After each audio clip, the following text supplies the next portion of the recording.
Nada mais do que justo mulheres falando sobre essa paraxá, Hayei Sara, né? E eu, com as minhas irmãs aqui hoje, estamos fazendo esse café com Torá, celebrando com vocês aqui esse Shabat, para falarmos de mais uma paraxá. Essa paraxá tão importante que, para mim, ao meu ver, na particular, é uma paraxá muito romântica, né? Porque fala do amor de Abraão até no fim da vida de Sara, né? De Sará. E a gente vai discorrer desse assunto da paraxá com todos vocês, amém? Então, assim, eu, Daniele Fernandes, estou com as minhas irmãs aqui, Dani Arona e Michele, para a gente poder falar dessa paraxá, amém? Eu vou dar só uma pequena introdução para a gente poder falar e vou passar para as minhas irmãs também, para a gente poder dar continuidade a essa paraxá, porque é muita coisa para falar, né? E a gente vai pegar um pouquinho, pincelar um pouquinho de cada coisa para passar para vocês. Baruch Hashem. Essa paraxá, Hayei Sará, lá no capítulo 23 de Bereshit, do capítulo 1 ao 23, versículo 1 a 25, 18, né? Sara viveu até os 127 anos, a gente vai conversar também com vocês sobre como que no original está falando desses 127 anos, que é muito importante, né, para nossas vidas hoje. E são tópicos que a gente vai falar, principais dessa paraxá. Amém? Vai falar da morte de Sara, que na verdade, não só da vida de Sara, que na verdade é a morte, depois sobre o sepultamento de Sara e depois também o casamento, né, a noiva para Isaac e a morte de Abraão. Amém? Dani. Amém. Shalom. Shabbat Shalom. Bom dia. Bom dia para todos. Uma honra, um prazer aqui de novo. Hoje uma essência extremamente feminina para a gente falar sobre Hayei Sará.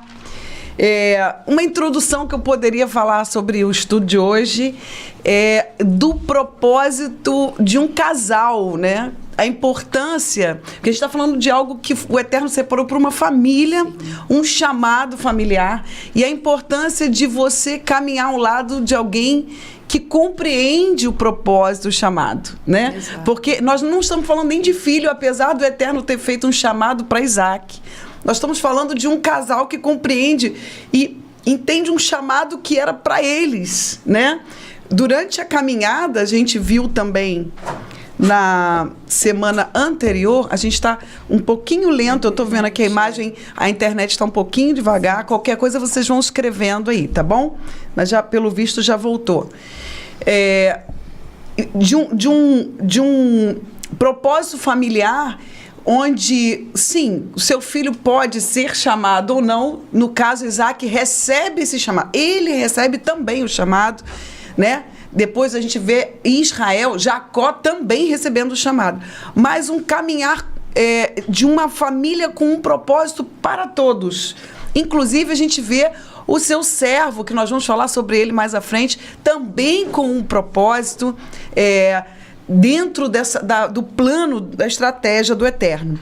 E veremos, como a Dani também já adiantou aqui, sobre a esposa de Isaac, né, nessa porção, e também já um chamado, porque foi sinalizado sobre ela já na porção passada. Vairá, né? Já sinaliza o nascimento, né, dessa jovem que então vai vir fazer parte. Então, o que a gente vê? Não só os patriarcas nessa porção com o propósito de Deus, mas as matriarcas.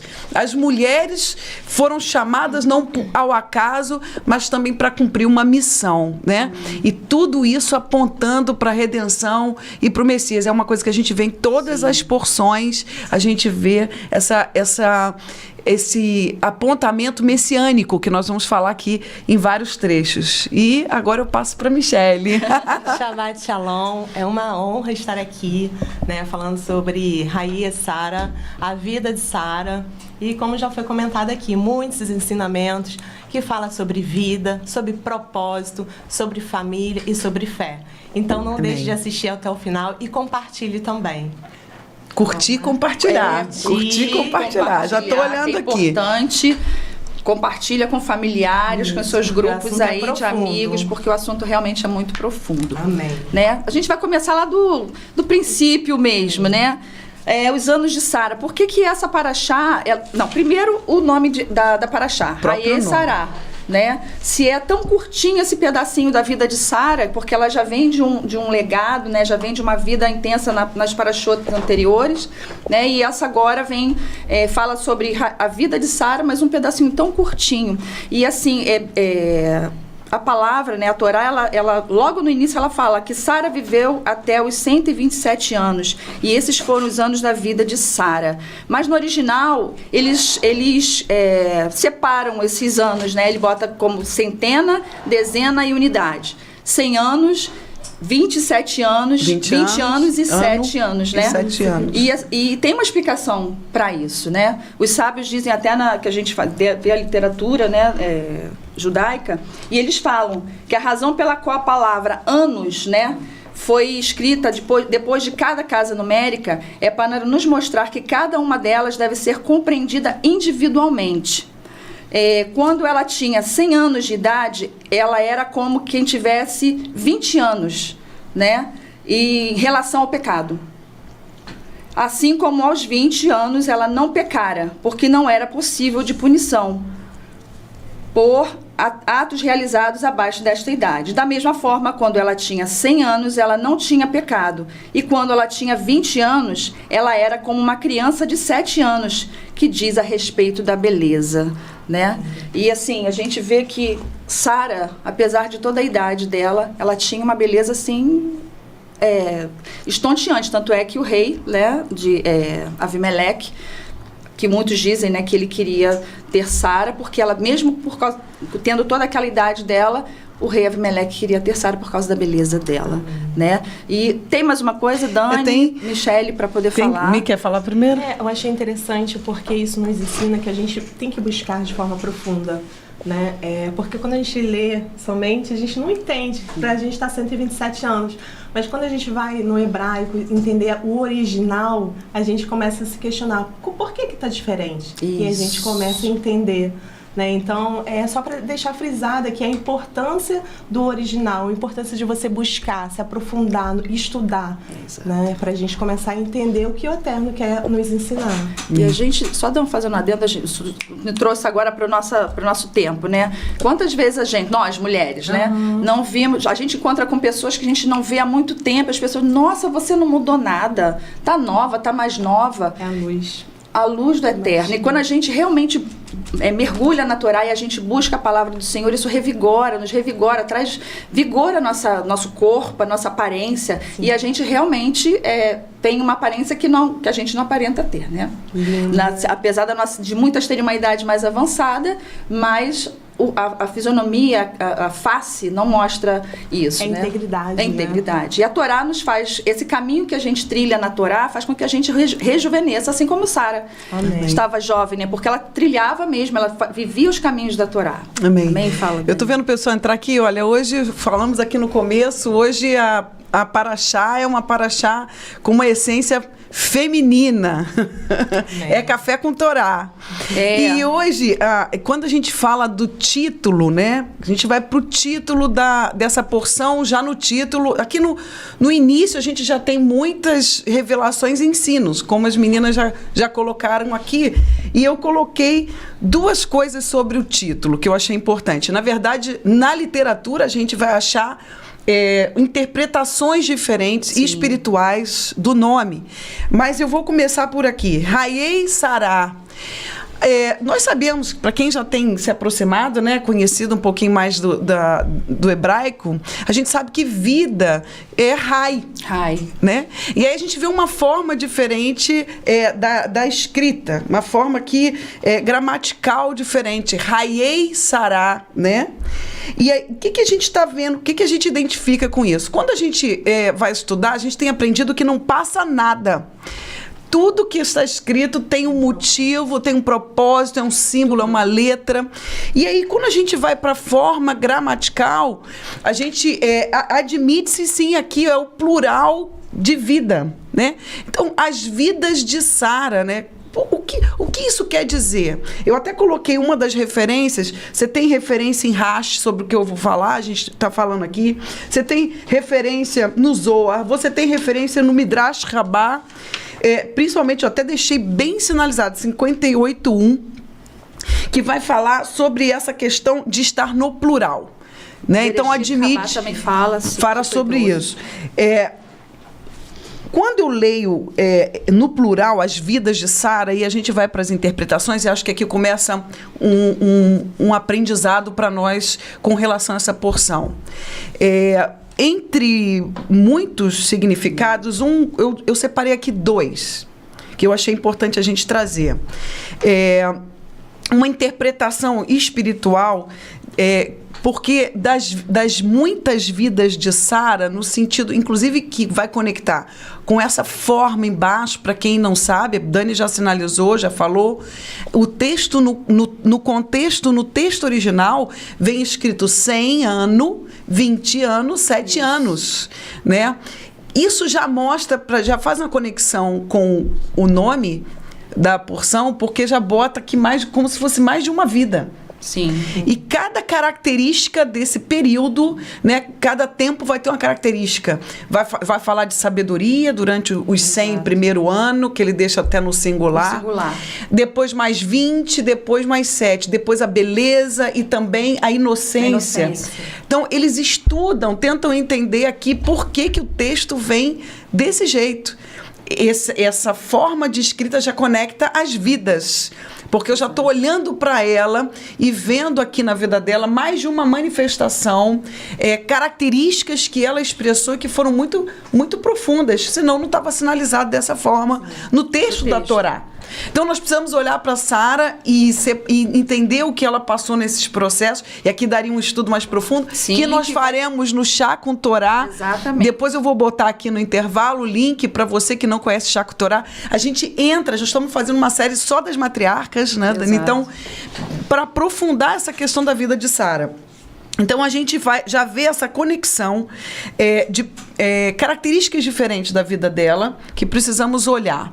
Podemos também, e aí o estudo espiritual, né, desse texto, do título, né, seriam 2 vidas, né? Uma vida na terra, a vida terrena dela, né?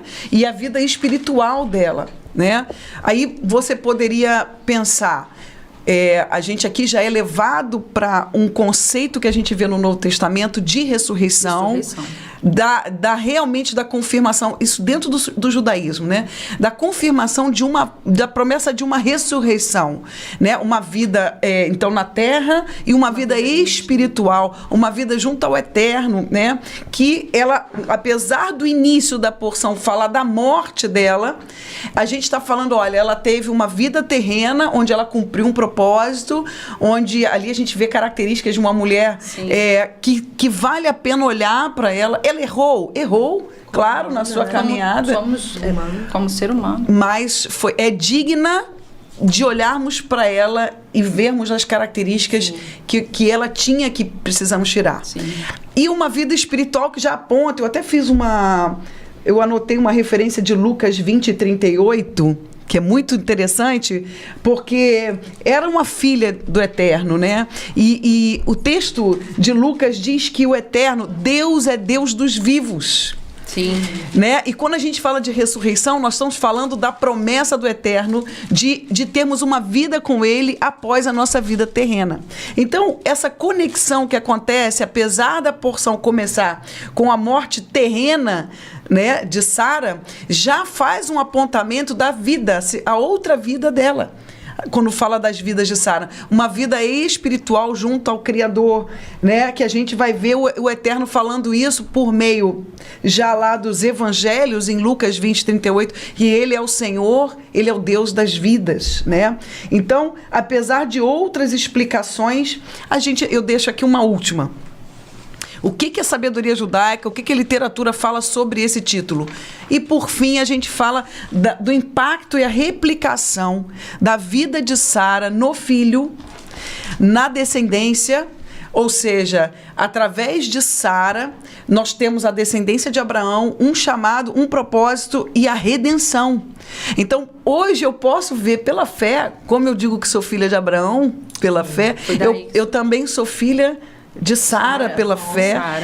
Eu tenho uma vida dela em mim pela fé, uma vida eterna que me foi garantida por um descendente. Amém. Porque ela cumpriu um propósito, porque ela foi comprometida com o propósito dela, firme. Então, hoje, eu e você vemos em nós o reflexo da vida de Sara. Então, pensa em quantas vidas, as vidas de Sara. Então, quando você começa essa porção, você já vê o propósito nesse casal e na vida dessa mulher. E aí começamos a refletir sobre a nossa vida, né? Sim. Como estamos espelhando, o que estamos aprendendo e colocando em prática. Assim como é o título, né? Qual o legado que nós temos deixado e qual o legado que nós deixaremos, assim como Sara, né? Deixou que, apesar de milênios, ela até hoje, a vida de Sara, né, perpetua, e a gente vive isso hoje. Por sermos filhas de Sara, né? Amém. Aprendermos tudo isso dentro da palavra. A Dani está falando uma coisa, não sei quem sabe, ela é biomédica, ela deve também saber disso. Eu vi um cientista falando sobre isso, um médico, e ele estava falando exatamente sobre isso. Que a mãe, os filhos, as células da mãe vão passando para os filhos, independente e dos filhos para os netos, do filho mais velho para o filho do meio para o caçula. Olha como que o Eterno vai fazendo. E é exatamente isso que você está falando, né? A descendência, as células vão passando de um para o outro. De geração para geração. E olha como que o Eterno faz. O Senhor nos trouxe à luz tudo isso que a gente vive para que essas células, esse DNA, fique vivo. É uma semente viva dentro de nós, para que a gente possa perpetuar e a gente não se perca. Então, essa descendência de Sara está em mim, está em você, está em você, em cada um de nós, para que a gente possa viver isso hoje e anunciar as vidas de Sara, as vidas, né? As nossas vidas como a vida de Sara, assim como a de Abraão. Sim. Que é também a boa semente, a semente que estava dentro que foi para Sara, né? Então a gente vivencia isso hoje, Baruch Hashem, isso é muito forte. Esses conceitos são conceitos judaicos, que a gente tem embasamento bíblico no Novo Testamento, com relação... Só estamos no título. Com relação às porções, a gente sempre vai encontrar as falas tanto de Yeshua, Jesus, como dos discípulos, conectando a essas realidades, porque eles enxergavam essa realidade. Hoje nós estamos começando a compreender. Quando eu li a primeira vez, eu estava contando para as meninas, eu trouxe aqui o caderninho, até tirei, já guardei. Eu já guardei. Do ano, mostrei para elas, 2022, foi a primeira vez que eu estudei essa porção. E aí, hoje, em 2025, como fluiu o ensino, quanta coisa de lá para cá já mudou. E uma coisa que eu nunca tinha aprofundado tanto foi no título. E aí, hoje, a gente vai ter da porção... pontos que nós vamos trazer, porque não se estuda a porção toda, né? Não tem como numa manhã, com um pouquinho de tempo, mas os pontos que o Eterno tem chamado a nossa atenção para compartilhar hoje, 2 pontos, o nome foi um dos principais. Então fica aí um ensino para nós e principalmente a confirmação. Eu tenho falado muito isso. Sou filha de Abraão pela fé e hoje, estudando esses dias, eu descobri que pela fé somos filhas de Sara também. De Sara. O impacto da vida dela, as vidas de Sara nas nossas vidas. E precisamos tomar posse disso. Viver essa realidade. Viver isso. Amém. E foi o que Dani falou também, né? Apesar de tudo aquilo que foram os tropeços, né? Ela permaneceu firme. Sim. Ela não teve uma outra conduta que não ser cumprir aquilo que o Eterno tinha determinado para ela. Ela foi considerada uma tzadik. Ela uma tzadik, né? Uma tzadikot, como a gente fala, né? Então, assim, a gente precisa... E hoje a gente vive isso. Nós, mulheres, vivemos e precisamos viver isso. Né? Uma ajudando a outra a viver isso. Amém. Porque não só, né, nós aqui, mas você que está em casa também, vivenciar isso para que uma possa passar para a outra. E não deixar morrer essa semente, não deixar morrer esse legado. Né? Porque nós vamos viver lá na frente, quando estivermos nos nossos dias já de morte... Que legado que Daniele deixou? Que legado que Michele deixou? Daniele Fernandes, Daniele Arona. E você aí na sua casa também, você homem, você mulher, qual foi o legado que cada um de nós deixamos nesse tempo, né? No tempo que nós passamos aqui nessa terra. Amém? Alguém quer falar mais alguma coisa sobre... Não, podemos avançar. Amém. Baruch Hashem.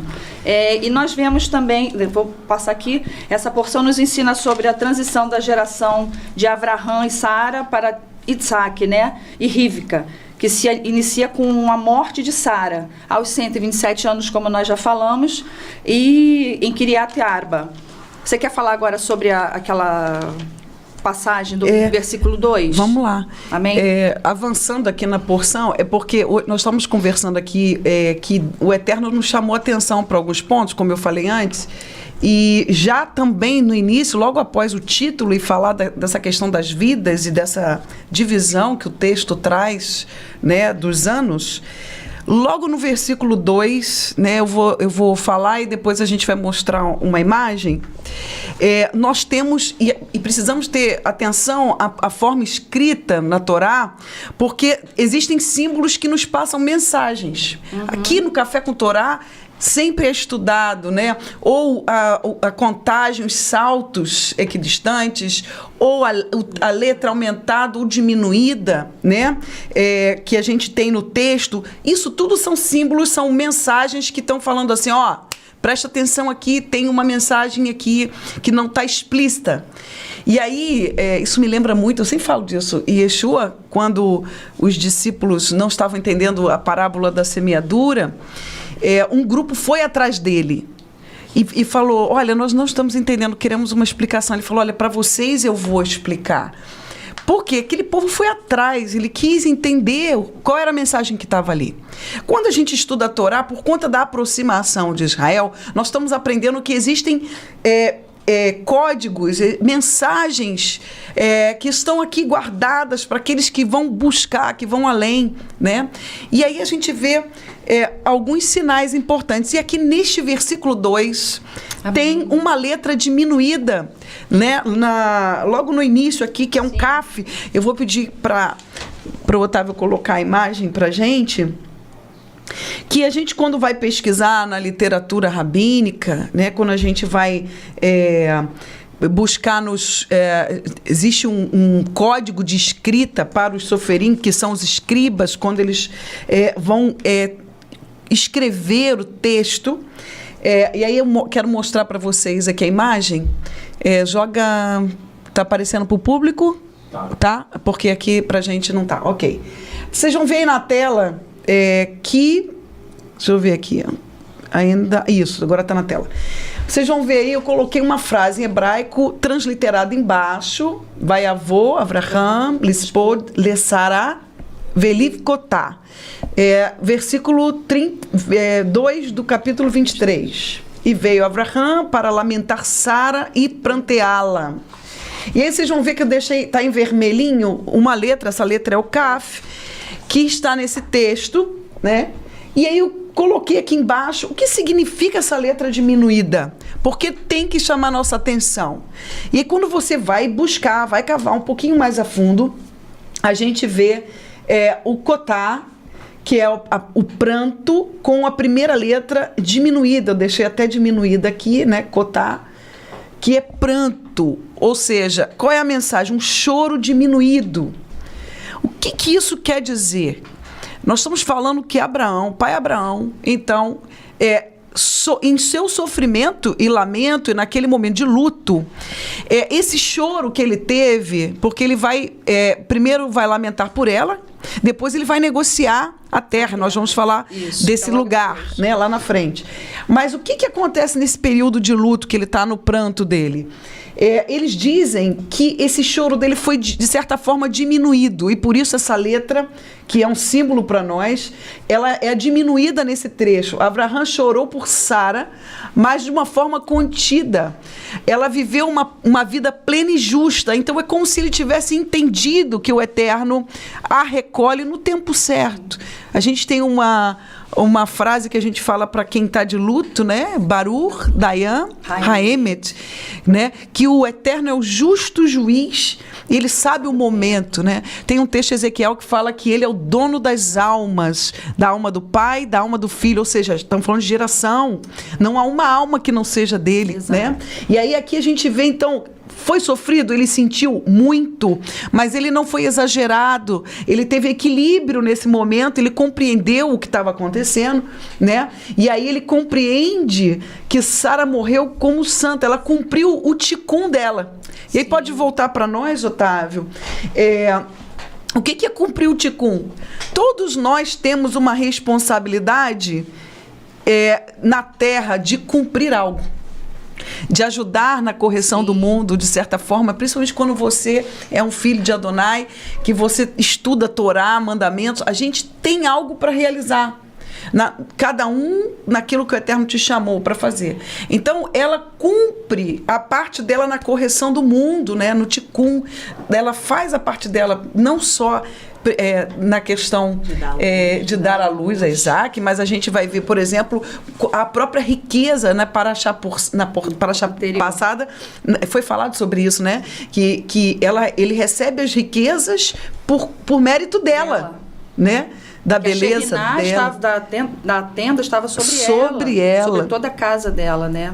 Através da mulher de Sara. Sherinah está no lar através da mulher. A Beit Shalom está no lar através da mulher. Da sabedoria da mulher. Por isso que fala que a tola destrói a casa. A sua própria casa. Olha a responsabilidade a mulher de destrói Sara. a sua casa. E nossa, né? Como mulheres e tudo, no cumprimento de um propósito junto do esposo, né?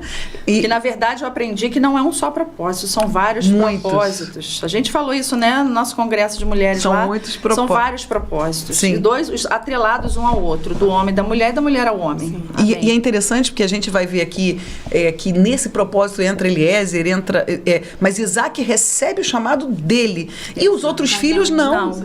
Né? Exatamente. Havia um chamado para o casal, que depois é renovado em Isaac. Não foi um chamado do pai que o filho foi obrigado a entrar nisso. Exato. Né? Isso é importante, viu? Porque isso pode acontecer hoje. A perpetuação da geração, através de Isaac e Sara, esse propósito precisava passar pelos filhos, pela descendência. Exatamente. Né? E a gente vai falar, aí vem tudo falando sobre Mashiach, sobre Yeshua. Aí a mente da gente já vai lá na frente.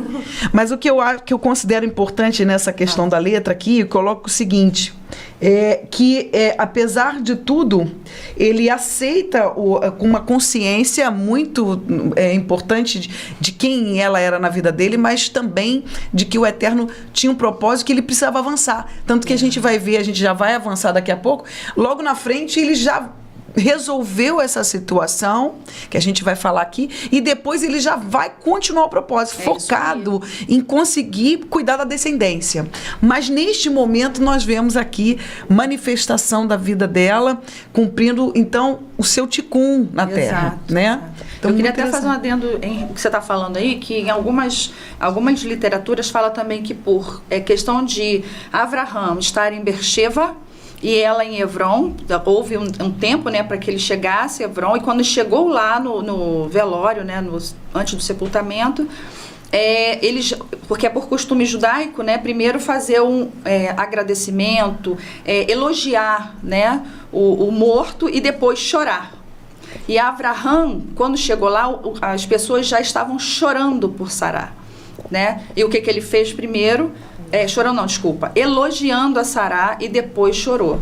Ele chegou no momento exato, onde Dani está falando aqui agora, que ele sabia do tikkun, né, de agradecimento, de elogio a Sara, e depois ele chorou pouquinho, porque ele não tinha muito tempo para chorar. E ele tinha certeza, porque ele já havia vivido antes lá na Akedah de Yitzhak, a ressurreição que a gente vai falar um pouquinho depois, essa ressurreição, né, de Yitzhak, dele ter voltado, porque ele sabia, ele tinha certeza que eles iam voltar, porque ele falou para os servos lá embaixo, fiquem aqui, nos esperem, porque nós voltaremos, né? E ele tinha certeza dessa ressurreição de Sara também, né? Então, é o que Dani falou aqui.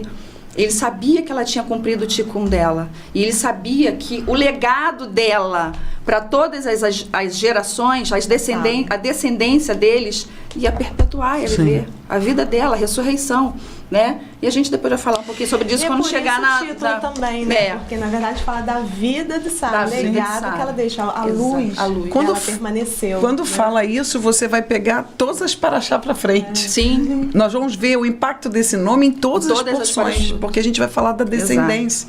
Tem uma perspectiva messiânica nesse choro diminuído de Abraão, que é importante porque a dor, ele sentiu a dor da perda, mas havia já nele, lá atrás, porque a gente acha que isso é só para nós depois de Jesus, depois de Yeshua, mas havia uma promessa de ressurreição. Sim, sim. Então, ele sabia, né? Eu até coloquei aqui, a morte seria temporária. Veja, são conceitos judaicos que a gente vai ver no Novo Testamento. Não é novidade de cristão. Isso já era uma verdade já lá atrás. Ele já via. Então, ele sabia, né, que isso seria temporário, né? Porque futuramente haveria a ressurreição. Ou seja, não era o fim. Havia uma promessa do Eterno de restauração e de redenção. Ele fez um grande esforço, mas seguiu o propósito. Então, aí, por isso a gente vai encontrar essa letra diminuída. Amém, amém. Baruch Hashem. Vemos também, agora a gente vai entrar na parte de que compra, né? Apesar de todo esse luto, essa dor, ele tem que seguir em frente, né? E comprar o local onde fosse enterrar a sua esposa, né? E ele era como ele diz aqui na palavra, ele era um peregrino, um estrangeiro numa terra, né? Que ele era tido como um príncipe, né? Ele tinha uma consideração muito grande, ele era tido como uma pessoa muito importante naquele lugar, né? E ele vai lá e vai fazer o negócio pela terra, pelo espaço que ele tem que sepultar a sua esposa Sara, mas não seria qualquer lugar. Né? E a gente vê aqui na palavra que ele quer pagar o preço por aquele local. Olha como é que o Eterno é lindo. Abraão já tinha essa mente negociadora, mas a visão estava lá na frente, a visão dele. Eu quero comprar um terreno, um espaço para minha esposa, mas ele já sabendo, porque algumas literaturas falam que ele já sabia que naquele lugar estava sepultado Adão e Havá, né? E ele queria também ser sepultado naquele lugar ali. Não é um lugar qualquer. Não é um lugar qualquer. Ali já existe uma história. Exatamente. E Dani também tem um... Não, porque imagina, gente, isso é uma loucura, né? Às vezes eu me pego assim impressionada, porque era uma coisa tão distante de mim. Hoje, quando a gente comemora Yom Teruah, a gente comemora o dia da criação do homem. Olha que loucura. Nunca imaginar que eu ia ter proximidade a essas coisas. Era algo tão distante. Sim. Quando a gente foi aproximado de Israel e a gente assumir essa identidade e começar a estudar com eles, mas essas coisas começam a ter vida. Né? Verdade. Então nós estamos aqui falando sobre o lugar onde está enterrado Adão e Havá, Adão e Eva. E né? você está falando uma coisa que, assim, alguns dias o Senhor tem trazido. Meu Deus, há quanto tempo que a gente ficou aquém dessas informações e não sabíamos dessas informações? A gente não tinha nada disso. O Senhor vem trazendo assim como uma avalanche no nosso cérebro, para estudar, para aprender de tudo isso, para que a gente não seja realmente passada para trás. Né? E a gente vai falar exatamente agora sobre essa compra dessa caverna, né, de Macpelá, ou Mearat Macpelá, por Abraão. Porque, na verdade, não foi um negócio, assim, uma coisa de... Foi um negócio que ele fez, que perdura até hoje, né? E ali ele agiu de uma forma cível, né? Ele foi como a gente vivencia hoje, quando a gente tem que comprar um terreno, paga pelo preço do terreno, e a gente vai em cartório, né? Registra aquilo ali. Abraão já fez isso lá atrás. Olha, de tanta importância que havia naquele negócio ali. Amém? Dani. Eu tô olhando aqui o link. Nós compartilha o link. O link está no Chá com Torá, que o Gabriel está falando aqui. Mas compartilhe com quem você sabe que acompanha também. A gente está colocando aqui. Ele já colocou essa observação aqui no chat. Bom, quer falar? Assim, Macpela, né, o significado significa 2 portões, 2 mundos. Né? Então tem algo espiritual ali também. Sim. Né? Sim. Representa o mundo espiritual e o mundo físico. Né? Então, assim, ele não poderia fazer uma negociação qualquer. Né? Foi o primeiro pedaço de terra adquirido pelo nosso patriarca na terra de Israel. No papel. Né? Então, ele tinha realmente o que ele queria era ali propor negócio, né? Firmar, né? Que aquilo dali ia permanecer dele. Né? Então, por isso ele fez tanta questão de pagar, porque a gente precisa tratar tudo com respeito. né? Então eu creio que foi esse o papel dele, né? Ali ó, é algo importante, né, que vai perpetuar, porque ali foi onde os outros patriarcas também descansaram, sim, né? sim. Então ali tinha um propósito, ou seja, a nossa paraxá toda tem um propósito, né? E está sempre nos ensinando a questão de respeito, né? A questão de seriedade e de firmar ali um compromisso. Quando a gente vai subindo aqui na percepção do texto, né? A gente sabe que quando a gente fala de Adão e Eva estarem nesse mesmo lugar, porque também Marpelá fala também da gruta dobrada, né? De terem dois andares, de ter outro casal lá dentro, né? E tudo, estarem em pares, né? Ali dentro, né? E essa questão de Adão e Eva, a gente faz uma conexão com o princípio de tudo, né? Dizem que é a porta do Éden. O que a gente pode pensar sobre isso? O cheiro também, Tem um vídeo na internet, quem quiser procurar, que a gente não... Isso aí não é uma coisa que a gente pode confirmar, mas é muito interessante ver que eles conseguiram entrar, né? Na gruta, um homem, não sei se ele é um pesquisador, mas um judeu, ele consegue entrar ali embaixo, né, na gruta, que está em Hebron, né? Quando você joga na internet, você vê lá onde estão sepultados os patriarcas e as matriarcas. E aí ele fala sobre isso, né? Que lá ele entra e ele vê, até a percepção dele do tempo é diferente. Mas o que o texto, né, mostra pra gente e dentro da cultura? Existe aí, de novo, a gente fala de uma conexão de vidas, né? Ou seja, eu estou ali conectada ao Éden, eu estou falando de uma vida que é uma promessa para o futuro. Sim. Uma vida na restauração desse mundo caído, num lugar, a conexão ali, tendo em vista, levando em consideração a tradição, eu estou conectada ao princípio. Antes da queda, o futuro. O que é o futuro? É a redenção, é a restauração do mundo, que a gente chama muito de Tikkun Olam, que eu e você, nós fazemos parte dentro da nossa realidade, a nossa porção de vida. Quando eu trago justiça para a terra, quando eu obedeço o mandamento, eu estou trazendo Tikkun, correção para o mundo. Quando eu converso com alguém e eu falo do amor de Yeshua e essa pessoa compreende isso e ela começa a obedecer, eu estou participando desse processo de retorno, de restauração da terra, né? Então, nós fazemos parte disso. E ali, essa representação, né, da negociação, da compra desse lugar, ela tem, né, como você falou aqui, ele sabia onde ele queria, ele sabia onde deveria ser. Exato. E aí a gente tem então a semente, né, mais um fruto da vida de Sara, após a morte terrena, mas impacto da vida dela já, na vida num outro plano, né, espiritual, mas já a semente da terra. Começa assim então, aí é a semente que morre para germinar. Aleluia. Começa a compra da terra. Porque já havia uma profecia, né? Uma promessa para um povo, para uma terra. Então, a gente já vê aí a terra começando, então, a se materializar. Isso, né? Exato. Da terra. Então, começa aí, então, uma legalidade sobre a terra. Exato. Comprado, como você falou, né? Isso, comprado.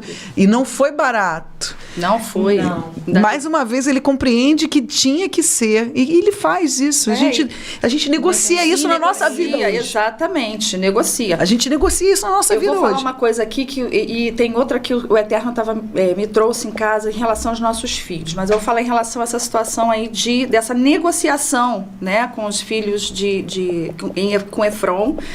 Que eles falam, não, vamos fazer algo assim que fosse de verbal, né? Não, a nossa amizade é muito grande, vamos fazer não precisa você pagar nada. Mas Abraão, ele tinha certeza daquilo que ele queria fazer, do legado que ele tinha que deixar, da promessa do Eterno, até porque ele sabia que ele já estava avançado de idade, né? E ele sabia a herança que ele pretendia, que ele queria deixar, né, para seus filhos, para toda a sua descendência e aqueles que também estavam ao redor dele. A firmeza daquele homem, né? Então, não é de qualquer jeito. As coisas do Eterno, né? Tudo que é do eterno, ela precisa ser ponderado e não pode ser feito de qualquer forma. Se é sim, sim, não, não, como diz a palavra. É sim, sim, não, não. Ele poderia ter sido, não, então vamos fazer um acordo verbal, mas lá na frente, olha como é que a gente vê hoje. Olha a terra de Israel. Se já é difícil hoje, né? A gente vê as pessoas querendo tomar a terra de Israel, né? E olha o que Abraão fez lá atrás. Foi a primeira escritura, papel, pago, para dizer assim, essa terra é minha, nossa, é do povo de Israel, da minha descendência, que naquela hora eram hebreus, depois se tornaram judeus. Né? Essa terra é nossa. Né? Então, essa é a importância de firmarmos a nossa palavra debaixo daquilo que o Eterno determinava, né? O sagrado, exatamente. E a outra coisa que eu quero falar, que não sai do meu coração, é falar dos nossos filhos, da nossa descendência, como você falou, a boa semente, a semente que foi plantada ali através daquela terra, naquela terra ali, que ora eram hebreus e depois se tornaram judeus. Né? Hoje, nossos filhos, gente, a gente não pode deixar os nossos filhos... Hoje eu tenho um neto, né? E eu já fico pensando, meu Deus, Baruch Hashem, foi gerado, está sendo criado dentro de um parâmetro da Torá, dentro da Torá, né? Você tem Rivka, que é pequenininha, já está sendo criada dentro do parâmetro da Torá. É a nossa geração, é a nossa semente que foi plantada. É o nosso propósito. Nosso propósito. E a gente não... Porque hoje, infelizmente, vamos colocar isso para os nossos dias, as crianças, né, pequenininhos mesmos, né, estão sendo doutrinados a fazer algo que... nas telas mesmo, televisão, infelizmente, dentro de escolas também, né, das escolas seculares. E depois eu quero fazer até um adendo do Colégio CMA, que, olha, eu chorei ontem, né? Porque eu vi a homenagem que fizeram para o Rocha Marcelo e pastora Sandra, lá no colégio. Eu achei tão lindo aquilo. O legado que eles estão deixando. Que não são somente as filhas deles, mas as filhas de outras pessoas que estão recebendo aquilo ali. E hoje a gente vive num mundo onde as crianças estão sendo corrompidas. E as crianças, os pais acham que o que importa é que eles sejam felizes. O que importa é que meus filhos cresçam bem. Mas a custo de quê? De qual ensino? De qual ensino? E quando eu vi esse vídeo lá do Colégio CMA, que é o colégio onde o Rocha Marcelo e a pastora Sandra, né, que são diretores lá, né, desse colégio, e tem um ensino maravilhoso.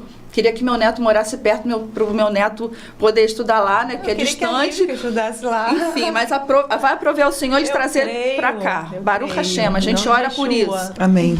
E, assim, porque essas crianças estão sendo cuidadas, tratadas, eles estão tendo a cerca da Torá ali.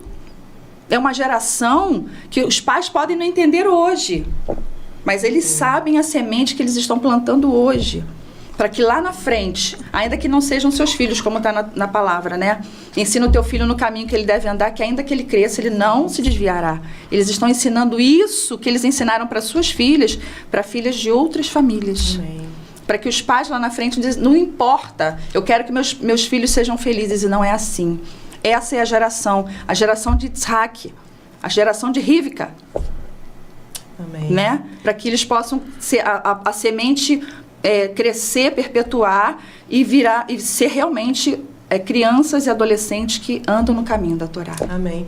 E aqui eu acho que fala um pouquinho disso, porque fala um pouquinho da atitude de Efron e um pouquinho da atitude de Abraão. Amém. Né? Porque quem foi Efron aqui? Como ele agiu? Né? No início ele não queria nada, mas quando ele viu que Abraão queria tanto pagar por aquele pedaço de terra, né, pela Macpela, e o que ele fez? Ele se aproveitou da situação e não só cobrou um valor, ele cobrou um valor altíssimo.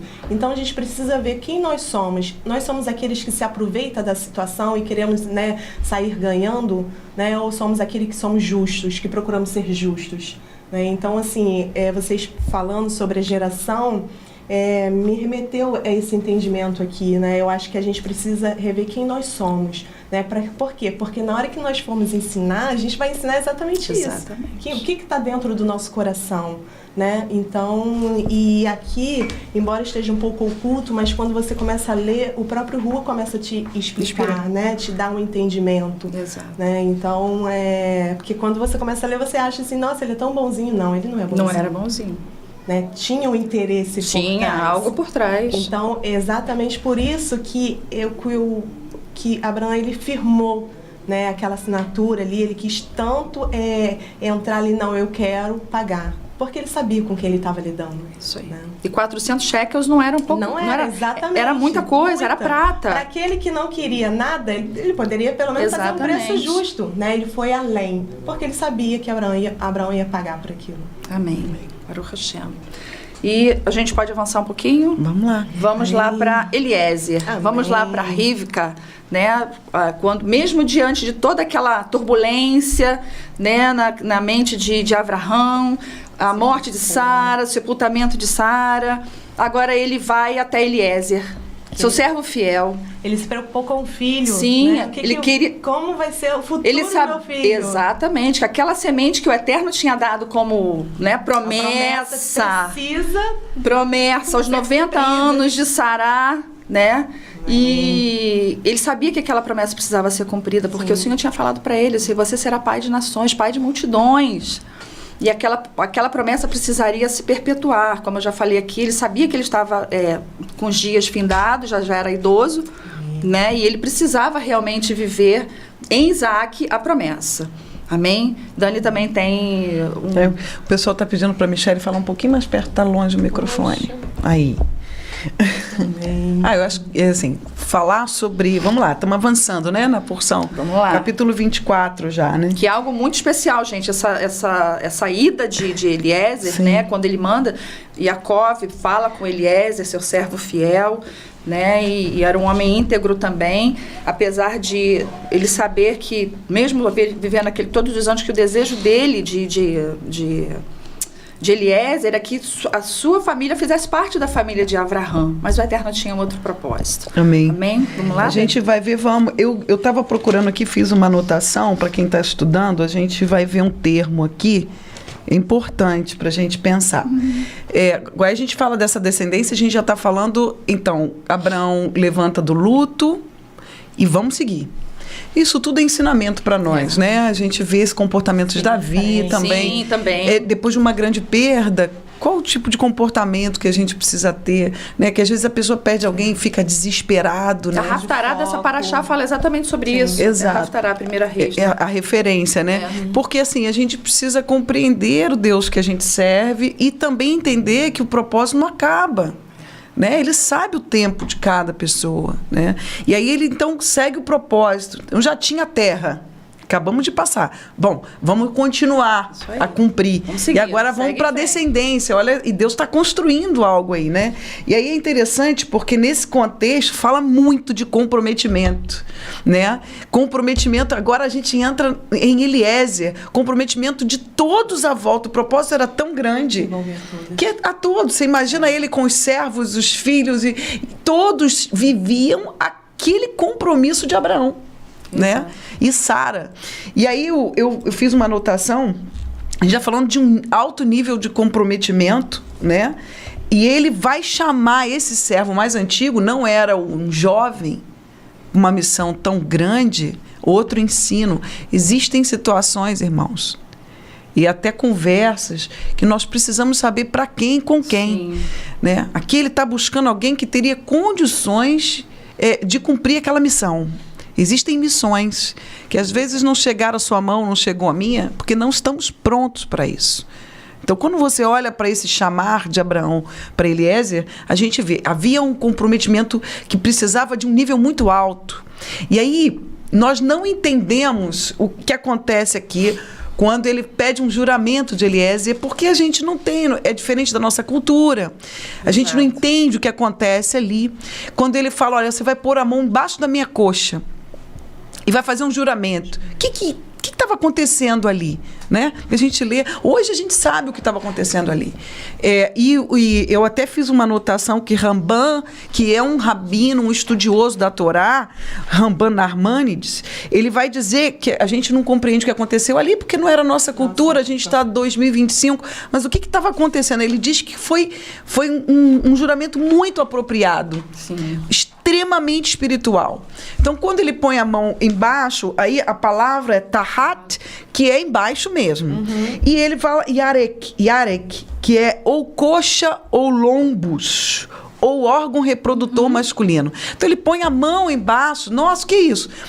Havia ali uma responsabilidade espiritual, porque ele estava jurando por algo que era sagrado, pela aliança. Nós estamos falando de um homem circuncidado. Exato. E que, além de circunciso fisicamente, por causa de uma aliança que foi feita com derramamento de sangue, havia uma promessa na descendência. Então, veja, a representação, não tem como pular isso, porque a gente está falando de um comprometimento, a própria Torá não pula, e nós temos que olhar para isso. Então, havia um juramento, não simplesmente uma palavra, me dá sua palavra que você vai cumprir. Havia um juramento por um selo, por uma aliança entre Abraão e Deus. Eliezer estava jurando sobre aquela aliança que Deus tinha feito com Abraão, de que ele ia cumprir as prerrogativas para encontrar essa esposa. Então, já de cara, a gente já vê o papel das matriarcas. Exato. Ela não foi qualquer mulher. Mais uma vez, aqui a gente já está no Chá com Torá, né? Depois que provavelmente esse episódio vai ser colocado lá no café também, creio eu. Mas o que acontece é o seguinte, você já pode se inscrever no Chá com Torá, porque aqui nesse canal a gente vai falar sobre isso. A gente vai ter as matriarcas e a gente vê que Rebeca, Rivka, que a gente está vendo aqui o casamento agora, para continuidade da promessa com a descendência, ela não teve aquela atitude lá no final da vida dela por acaso. Por acaso. Ela foi uma rebelde. Ela agiu daquele jeito, era impulsiva. Olha que absurdo. Não. Existe um histórico. Essa mulher foi preparada para aquele tempo. Exato. E ela agiu daquela forma, e a gente vai ver os textos depois, o Eterno não a repreendeu. Então, o que aconteceu? Já estou deixando aí um quê para você assistir depois do episódio que vai entrar sobre ela. Mas ela foi sinalizada na porção anterior. Então, tudo isso, esse comprometimento de Eliezer foi construído em cima de um juramento da aliança. E aí eu até coloquei aqui um resumo que eu vou ler. O que resume esse juramento dessa forma, naquele tempo? Foi pela aliança da Brit Milá, ou seja, aliança física. Olha o selo santo do Eterno sobre um povo que estava sendo separado, uma linhagem. Um juramento sagrado não só de palavras, mas em cima da aliança, de uma descendência que viria, né, santa, e a continuidade familiar para o cumprimento da promessa de Deus. Aquele juramento tem impacto sobre a nossa vida, porque Yeshua veio dessa linhagem e nós estamos aqui porque ele cumpriu esse juramento e foi temente a Deus, e a gente vai ver que não foi tão fácil para ele assim. Foi com muito temor. Mas ele cumpre. Então, o que Abraão está dizendo para ele? Jure pelos símbolos da aliança entre eu e Adonai. Meu Deus. E a responsabilidade. E Eliezer tinha consciência disso. Tinha. E às vezes a gente fala hoje na nossa vida moderna, sem essa riqueza, a gente não tem consciência disso, do que foi isso, como a coisa foi séria. A profundidade, a seriedade. Responsabilidade. Não pense você que essa responsabilidade... É isso aí. Futuro. E assim, vocês vão trazer o comentário, mas vocês vão ver, essa responsabilidade está sobre eu e você hoje. Sobre nós. E é isso que a gente quer deixar. Exato. Sobre né? Vocês querem falar sobre isso? Não, pode falar. Você tem uma... Não, porque assim, quando você vê os comentários, a gente até vai ver um comentário falando que também isso significava uma intimidade entre Eliezer e ele. E de submissão. Sim, né? Sim. De submissão. A gente vê também um rabino falando sobre isso. Respeito, exatamente, fidelidade mesmo. E ele tinha consciência, e ele teve essa responsabilidade de trazer uma mulher que tinha atos de bondade. Sim. Assim como Sara. tinha esses atos de bondade, Só né? que eu acho que ele foi pensando, será que eu vou encontrar? Exatamente. Né? Então, assim, antes de tudo, ele colocou diante do Do Eterno. Eterno. Ele orou, e a oração dele, né, que depois a Dani vai Sim. falar, foi uma oração contrita diante do Eterno. Senhor, eu não Ele quero errar. Porque ele, como humano, ele poderia escolher pela beleza física. É. Né, E ele não dos se olhos importou se dele. seria uma Não. pessoa de bem, se teria uma condição financeira boa. Ele Sim. queria encontrar uma mulher como Sara, que a Sheriná que estava sobre a vida de Sara, sobre a casa de Sara, também estivesse sobre a casa de Amém. Isaac e sobre a casa de Rivka. E essa provisão E divina essa só poderia vir do eterno, do eterno. E assim, a gente vê essa perpetuação de todas essas características de uma matriarca na outra, né? Ao longo do Ao tempo. longo do né? tempo, para que não se perdesse aquilo ali, né? Então a gente sabe que isso faz parte de nós, né? E a gente sabe, a cultura judaica, isso chama shitur. É onde o noivo conhece a noiva, né? Antes do relacionamento, eles não se tocam, eles não se falam, eles não se conhecem, né? Mas estão sendo preparados para esse casamento. E a gente vai colocar isso lá na frente, como Yeshua procura, né? Vai voltar para sua noiva, se preparando a sua noiva, porque isso aqui é tudo aqui é sombra disso, daquilo Tudo lá. é sombra de uma Ali foi Mashiach. sombra daquilo lá, o primeiro casamento registrado na registrado Torá. na Torá. É. Então tem algo. Tem, a gente vai falar sobre Exatamente. isso. A gente vai chegar só lá na E frente. tem um apontamento messiânico. Exatamente. E a gente vai falar isso hoje nos dias que a gente vive. Amém. Como que as coisas acontecem? Jovens que não param para orar, não param para buscar verdadeiramente aquilo que o Eterno, a direção que o Eterno quer para a sua vida, né? Jovens se perdendo, eu trabalho, famílias se perdendo, jovens que são mães muito novas e pais muito novos, não têm uma estrutura, né? Porque apesar da gente saber, Yitzhak não era um menino, ele já era um adulto e ele sabia, ele já foi formado, já tinha sido formado com toda aquela tradição, né, com tudo aquilo que ele precisava saber, como ele agir como pai, como marido, né, como um líder de toda aquela comunidade. Então, hoje nós vemos, infelizmente, jovens, meninas e meninos sendo pais e mães muito cedo, e não vivendo a sua vida, colocando a sua vida diante do Eterno e buscando realmente. E Baruch Hashem, gente, não é porque a gente está aqui, não. Baruch Hashem. Que os nossos jovens, aqui dentro da nossa congregação, vocês são doidos. Não é doido não, gente, porque a gente sabe, no meio que a gente está vivendo, os nossos jovens, eles se conhecem aqui dentro, assim como Abraham pediu para Yitzhak, para Eliezer, buscar sua noiva dentro da sua família, né, dentro daqueles que conheciam a Torá. Princípios, viviam os mesmos princípios. E a gente vive isso aqui. Amém. Os nossos jovens que conhecem, conhecendo, vivem dentro dos mesmos princípios, se conhecendo e formando famílias. Amém. Aqui dentro. E outras gerações estão sendo dando continuidade. Sim.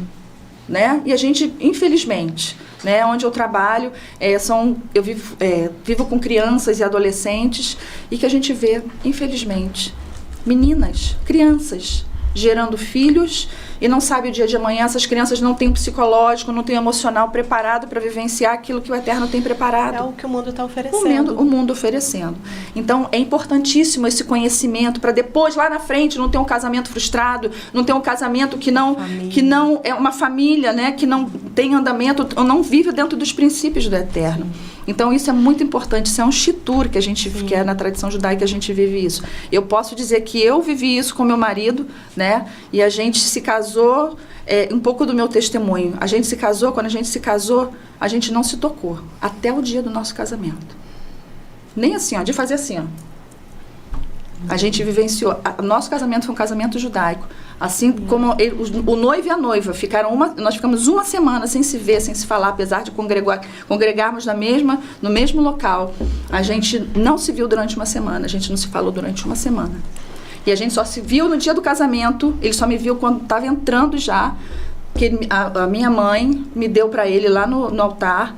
E a gente, depois, que tem isso na tradição judaica também, a gente foi para um local e ali a gente conversou sobre tudo aquilo que a gente ia viver. Tudo aquilo que a gente ia viver. Alguém está quase chorando. A gente ia viver daquele momento ali em diante, porque a gente sabia o que a gente queria. Porque a gente já fica pensando nos nossos filhos. É exatamente isso. Então, assim, gente, é muito importante isso.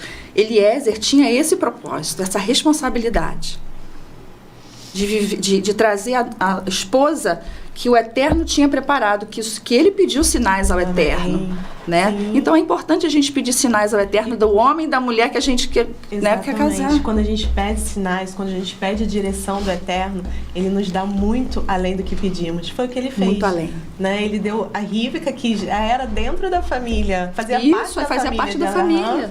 Né? E assim, no final, eu não sei se você vai falar alguma coisa, mas no final ela aceita, né? Que os pais, Sim. no final, ainda perguntam, não, deixa ela mais uns 10 dias aqui, e aí chama, porque Eliezer, né? Poxa, eu não tenho esse tempo, eu preciso levar logo. E aí, quando a Rívka chega para dizer se quer ficar ou não, imediatamente ela aceita. Exatamente. Né? Então, assim, dentro do judaísmo, né, tem isso, a mulher, ela precisa aceitar. Não é um casamento forjado, não. Né? Ela não é obrigada, ela aceitou. Então ali ela já aceitou o propósito dela também. Né? Então, assim, de ouvir toda a história, eu imagino, né? Poxa, imagina ela ouvindo tudo que Eliezer contou, porque Eliezer relatou tudo ali, a família.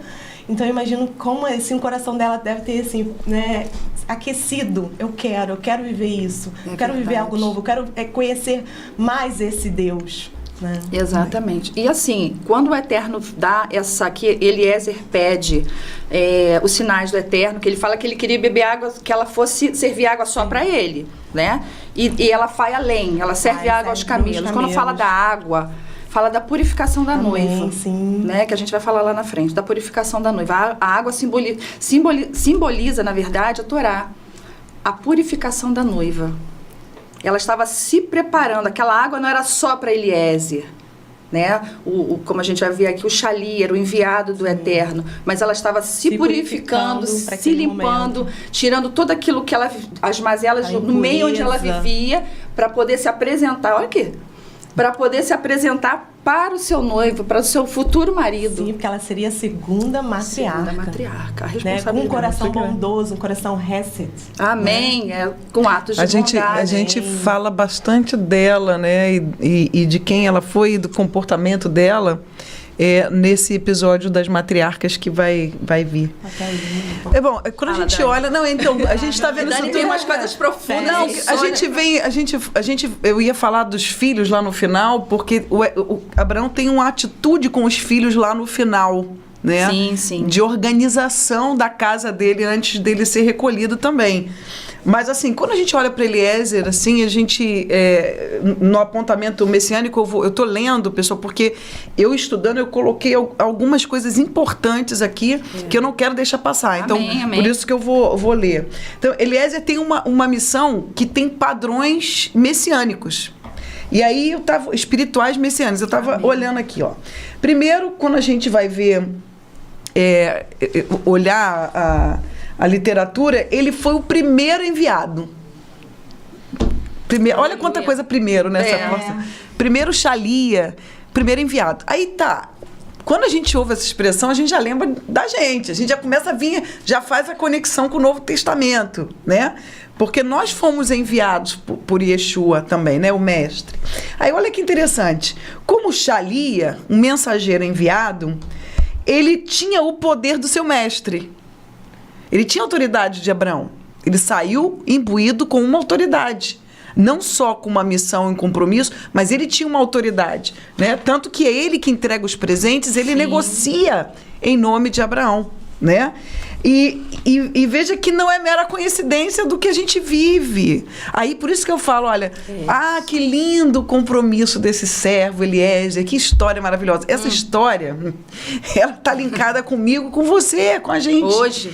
E aí a gente precisa compreender que, assim como ele tinha a autoridade do mestre, nós temos hoje, por meio do Ruá, do Espírito de Deus, de agir. E olha o tamanho da responsabilidade, porque Eliezer só falava do Senhor dele. Era ele a pessoa, mas ele não estava em primeiro plano. Exatamente. Ele falava do noivo. E muitas vezes a gente vê hoje as pessoas querendo aparecer. Nosso papel é mensageiro. A gente carrega uma mensagem, só isso, com todas as implicações e responsabilidades. Mas quem tem que aparecer é o noivo.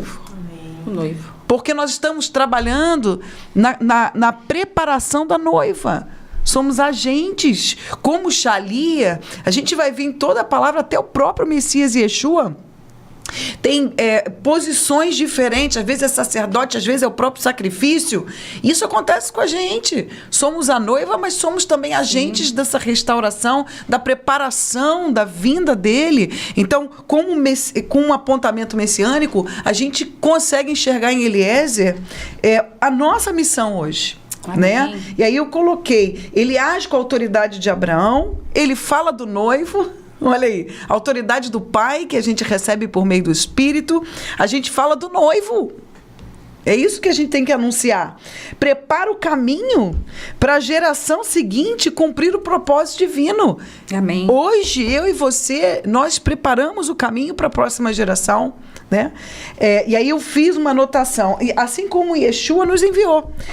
Esses conceitos ecoam na ideia da redenção futura e que haveriam mensageiros anunciando e preparando o caminho de Mashiach. Isso aconteceu uma vez e agora é a nossa geração.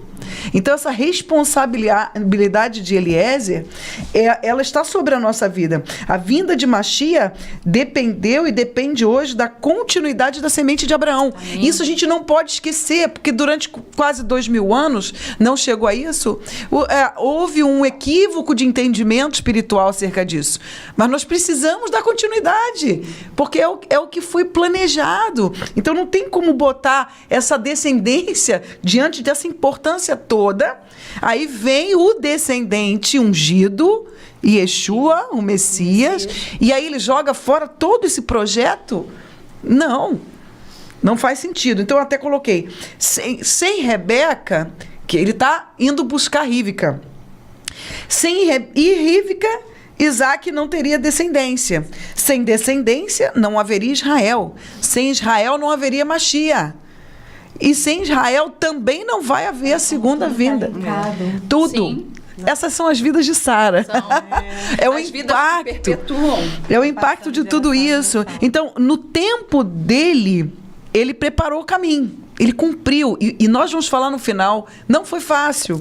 Não só a questão, né? Porque já o desafio aqui, como já foi falado, de ter que fazer um voto, um juramento tão santo, depois ter que pedir ao Eterno, me ajuda a cumprir isso, porque sozinho eu não vou conseguir, e o Eterno vai confirmando, e depois, né, no final, a gente vai falar também um segredo aqui que o texto tem desse momento dele, que é para nós hoje. Era isso que eu de toda a porção, isso foi uma coisa que eu falei, gente, é o servo que prepara o caminho para a noiva.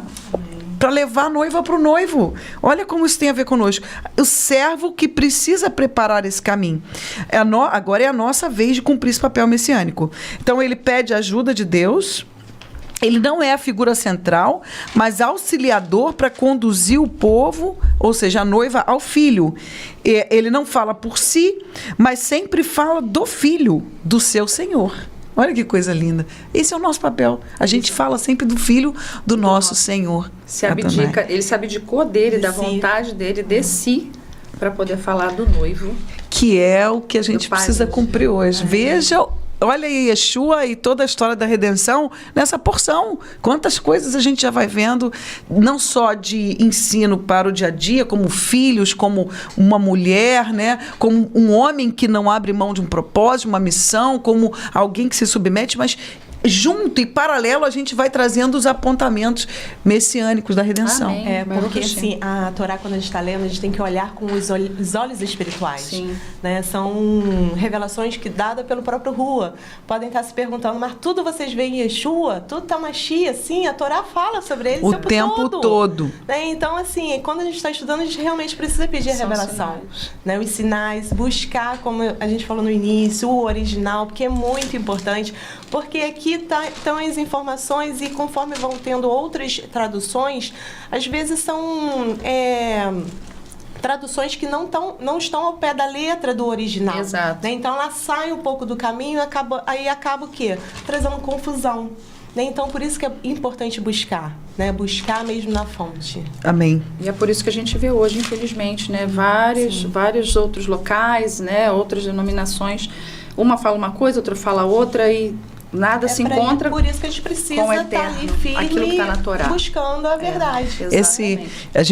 Isso que vocês estão falando, a gente vai voltar. É um texto que quem acompanha os nossos podcasts, Café com Torá, Upload e as ministrações da congregação como um todo, a gente tem alguns textos que a gente sempre repete, que são base, né? Então, assim, quando a gente fala sobre isso que vocês duas apontaram agora, eu sempre vou lembrar de Efésios 2. Por quê? Porque Paulo está falando assim, olha, houve um grupo que ficou parado num lugar e um grupo que foi aproximado. Quando você é aproximado de alguma coisa, quem sai do lugar que estava é você. E ele está dizendo, ó, vocês gentios, porque ele está falando aos irmãos em Éfeso, como ele poderia estar falando aos de Corinto, como ele poderia estar falando aos Gálatas, como ele poderia estar falando aos brasileiros. Vocês foram aproximados de quem? Da nação de Israel, como Oliveira. Está falando de povo. E aí depois ele diz assim, então quem se moveu do lugar? Quem é que tinha coisas para corrigir? Nós. E a gente chegou lá, nós não estamos falando de pecado, estamos falando de compreensão do plano de redenção e aquilo que o Eterno preparou já desde aqui de trás da Torá. E aí sim, quando eu me aproximo, eu sou o galho enxertado de verdade. Não sou um galho andando sozinho, a gente sempre fala isso. Aí eu começo a compreender a responsabilidade do papel de cada um. Assim, aí eu passei a ser, depois disso, por quê? Porque Yeshua fez essa obra no corpo dele, tornando os dois um só povo, Israel, né? Aí, o que acontece aqui? Aí eu começo a ser alimentado por essas verdades. Sim. Aí o plano vai se conectando e eu vou entendendo o meu papel nesse lugar, né? Então, como a gente está aqui observando tudo isso, compreendendo isso aqui, essa aproximação. Eu não tem como. Gente, isso é Novo Testamento, né? Que está fazendo os apontamentos e todas as conexões para a Torá. Né? Então é importantíssimo.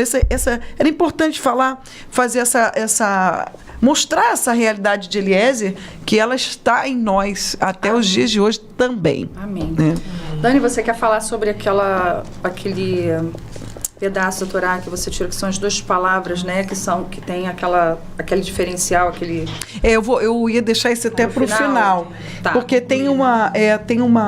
A gente avançando aqui no 24, né, Dani? A gente começou um pouquinho atrasado, mas a gente já vai caminhando. 24, a gente vai ter, então, aquele momento, então, ele vai cumprir o propósito dele, vai ter a negociação com a família, e ele faz uma negociação em nome de Abraão. Exato. Né? Conta toda a história. Conta a história, a gente vai vendo a história toda, ele repete. Aí a gente vê ali movimentos, como o Michele aqui até comentou sobre a posição de Rivka, esse comportamento dela, ela foi chamada, ela já foi preparada, tinha essa energia dentro dela para fazer, não, eu vou, ela entende isso, né?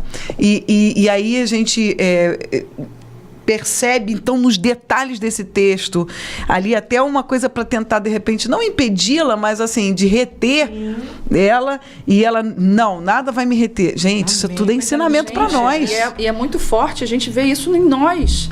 É elevação espiritual, a gente não... elevação espiritual... Exato. Isso, pra né? fazer quando os próprios judeus falam que a mulher, né, ela é mais elevada espiritualmente, né? A gente já tem um sinal assim. Hoje a gente está aproveitando o Café com Torá com essa perspectiva feminina. Exato. Despertar as mulheres. E esse é o nosso papel, gente. Hoje a gente não tem que reter nada que o Eterno nos entrega. Amém. Da forma que Ele quer que a gente se entregue.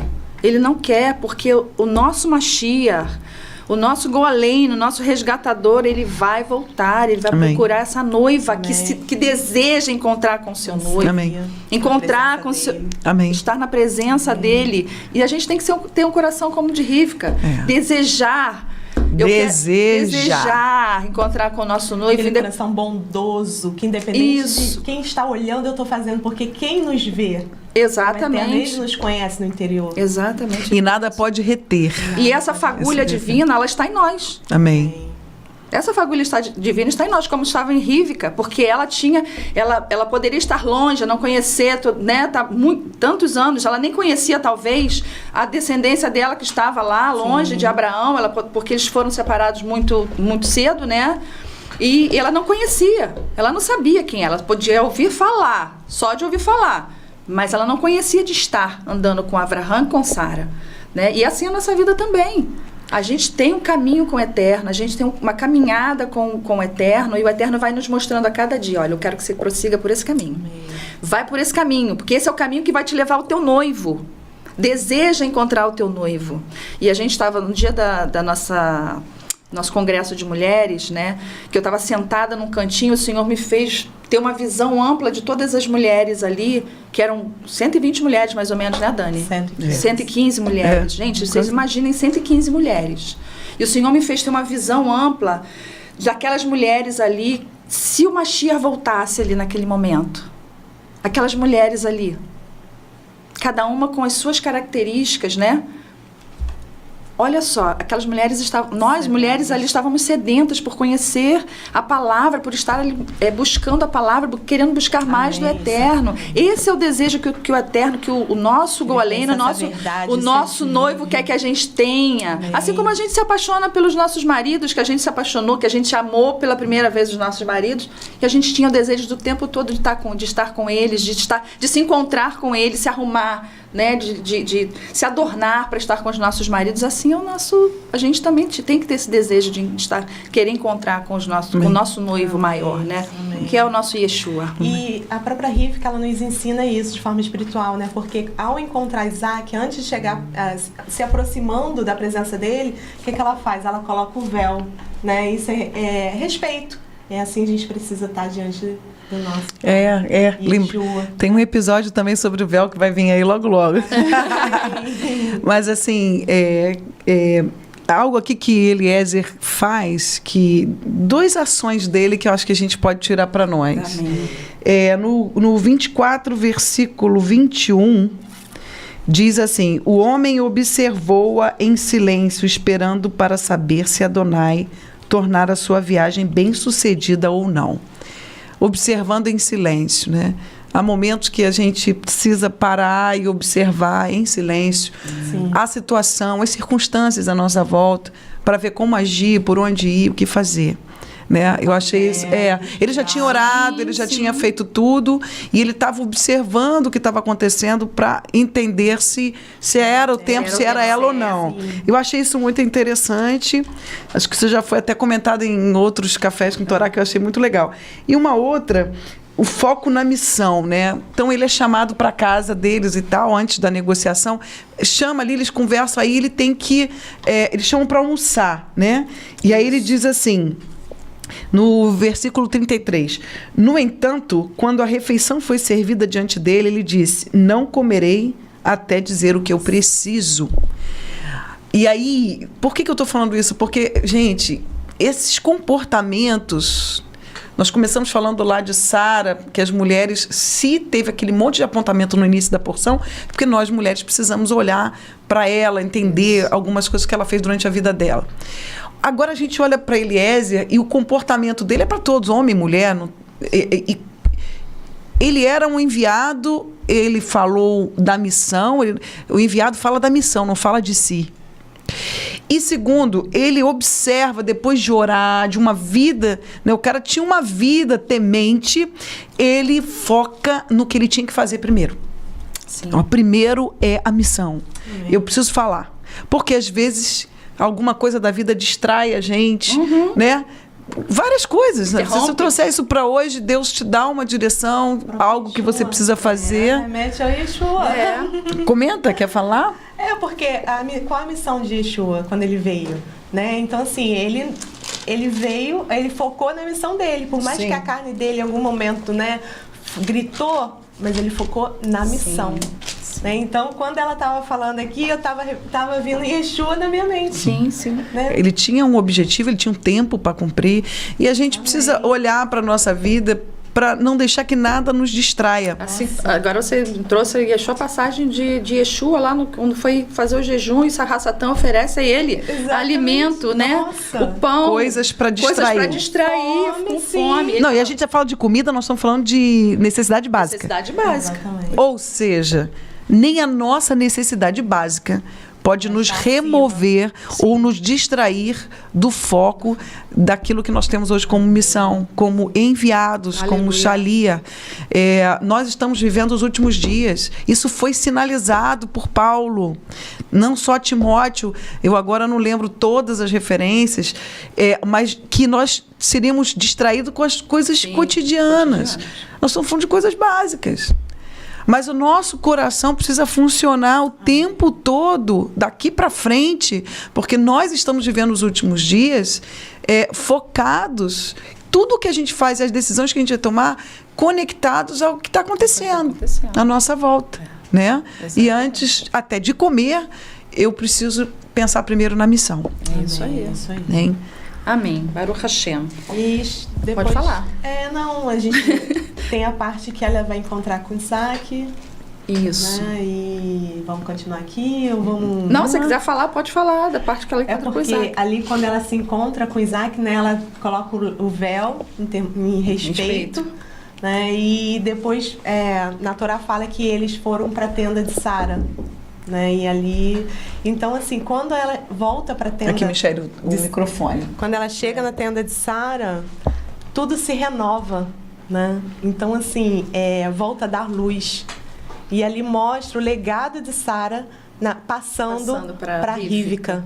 Que coisa linda, né? Então, e ela tomou posse daquilo dali, né? Ela pegou aquilo dali, eu vou dar continuidade, né? Então, assim, isso remete à nossa vida, né? A gente está aqui todo dia aprendendo, né? Tirando um legado daqui e transmitindo, né? Para quem está nos ouvindo. Quem está nos ouvindo também deve estar compartilhando algo aqui que nós vamos, né, depois dar uma lida.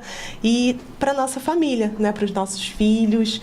Então, o Eterno está sempre nos ensinando, né? E é por isso que eu repito, né? A gente precisa realmente olhar a Torá com os olhos espirituais, porque senão vai ser somente mais um livro, uma leitura que vai passar despercebido aquilo que eu preciso viver, aquilo que eu preciso obedecer, né?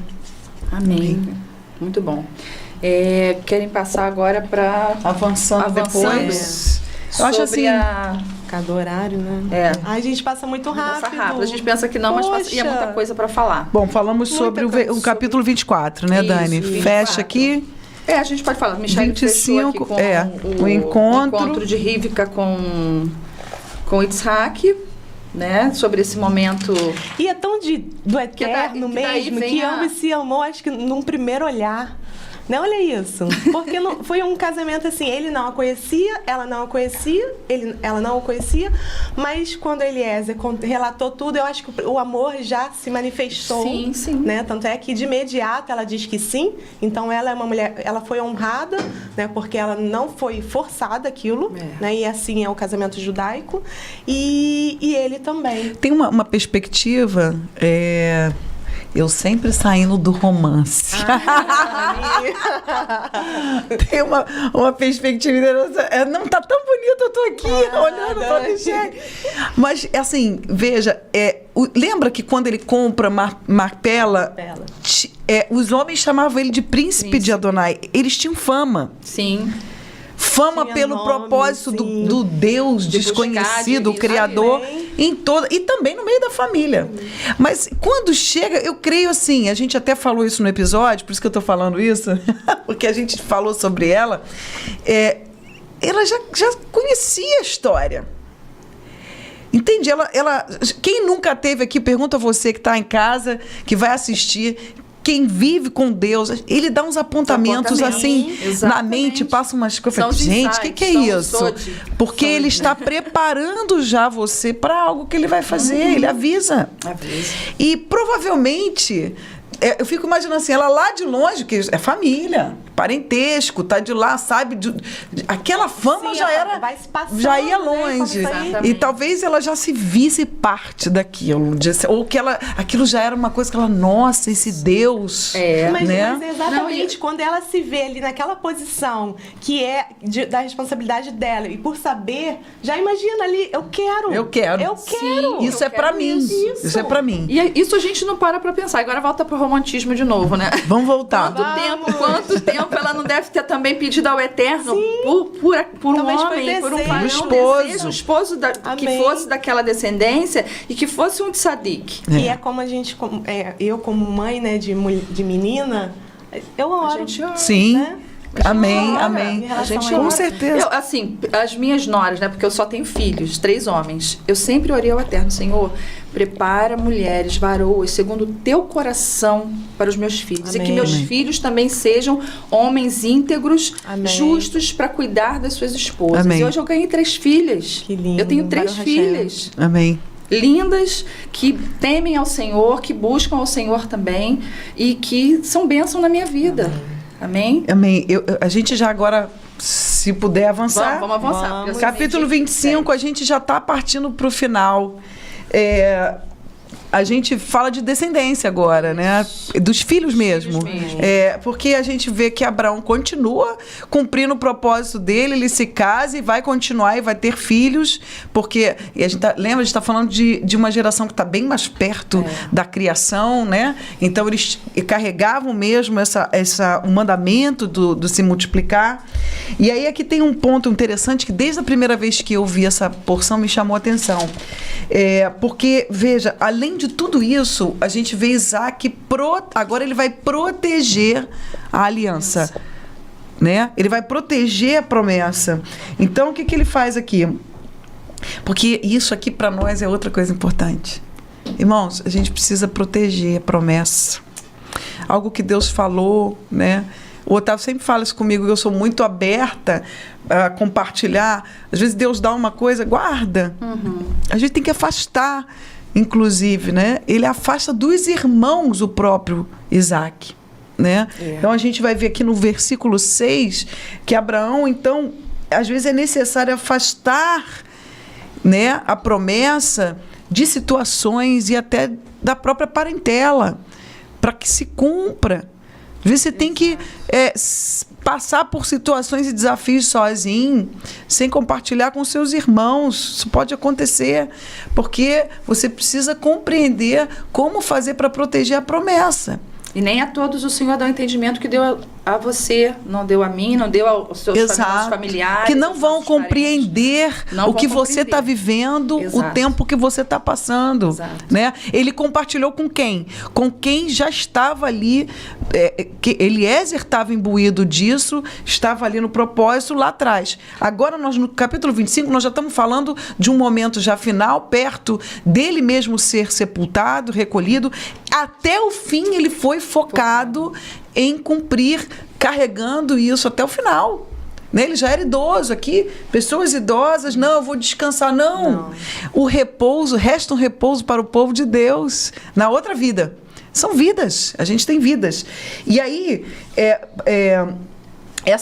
ele já tinha uma experiência com Ismael. Sim. Falou, eu não vou estar mais aqui, eu preciso, então, essas tensões que tiveram lá atrás com Ismael, eu não posso deixar que isso aconteça com os outros filhos em relação a ele. Então, ele protege, resolve financeiramente, tem uma organização financeira, passa a maior parte das coisas para Isaac, não deixou os outros filhos desprovidos. Sim. De forma alguma ele faria isso. Mas ele organiza, por quê? Porque precisava, para não repetir o que tinha acontecido lá atrás, evitar essas situações, ele precisava organizar isso. Olha, que até o fim, como idoso, eu já ouvi alguém dizer assim... eu já estou com idade, eu já tenho tantos anos, eu posso fazer o que eu quiser, eu posso falar o que eu quiser. Isso não é de Deus. Porque a Bíblia diz que os mais velhos, apesar dos jovens, eu falo sempre isso, não compreenderem isso é um princípio espiritual. Você que é mais jovem, alguém é mais velho que você, é sábio, conhece Torá, para ouvir. Sim. Não estou falando de qualquer pessoa, porque o mundo está de cabeça para baixo. Mas a palavra de Deus diz que a idade tem um impacto, você tem bagagem, tem experiência para isso. E aí eu preciso compreender o seguinte: quem é mais velho? Essa frase, eu já tenho tantos anos, eu posso falar, eu posso fazer o que eu quiser. Isso não é de Deus. Isso serve para o mundo. Sim. Mas não serve para nós. Não serve pra Olha, veja Isaac, idoso, comprometido, organizando as coisas até o fim. Então não aceita isso na sua vida, né? O Eterno está falando para alguém. Não, quanto mais velho, maior a minha responsabilidade em acertar, em continuar guardando aí a missão. Amém. Ele diz assim, Gênesis 21:12, em Isaac será chamada a tua descendência. Vaerá, que a gente estudou semana passada no Café com Torá. Então, em Isaac. Então, era claro. Então, ele precisava deixar as coisas organizadas. Isso. Olha para a sua vida, a gente precisa olhar para a nossa, o que está diante de nós, o que eu posso organizar, fazer hoje pensando já lá na frente. Isso é importante para nós aqui, esse exemplo dele, né? E aí ele coloca os irmãos, separa os irmãos de Isaac para que ele pudesse cumprir o propósito dele. Isso é muito tremendo no final dessa porção. Né? É muito forte. A gente vê o comprometimento de Abraão com a próxima geração. Sim. Né? Totalmente esse comprometimento dele com ele essa garantindo, próxima, a garantia. Exatamente isso, essa garantia de que tudo ia ser de acordo com o que ele tinha deixado, né?